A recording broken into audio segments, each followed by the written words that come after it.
மதுராந்தகம் அருகே தண்ணீர் குடிக்க வந்த புள்ளிமான் வெறிநாய் கடித்து துரத்த தண்ணீரில் மூழ்கி மான் பலி.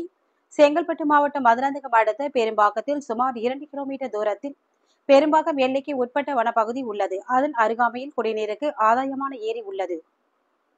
இன்று காலை சுமார் 3 வயதுள்ள ஆண் புள்ளிமான் ஒன்று ஏரியில் தண்ணீர் குடிக்க வந்துள்ளது. அங்கிருந்த வெறிநாய்கள் புள்ளிமானை துரத்தி கடித்துள்ளது. இதில் பயந்து போன புள்ளிமான் தண்ணீருக்குள் குதித்து மூச்சு திணறி இறந்துள்ளது. இறந்த மானை கண்ட அப்பகுதி கிராம மக்கள் வனத்துறையினருக்கு தகவல் அளித்தனர். வனத்துறையினர் இறந்த மானை மீட்டு மருத்துவ பரிசோதனைக்காக அச்சிறுபாக்கம் அரசு மருத்துவமனைக்கு கொண்டு சென்றனர். பின்னர் வனப்பகுதியில் மானை புதைத்தனர்.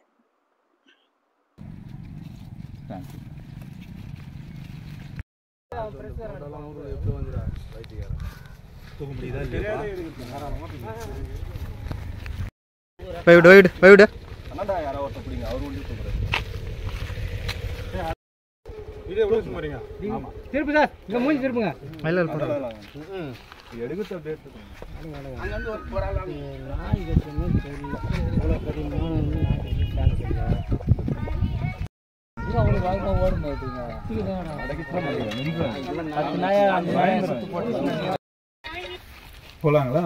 நான் பின்னாடியே ஃபாலோ பண்ணிக்கிறேன் வண்டியில 2 வீலர்ல. இப்படியே போயிடலாம் சார்.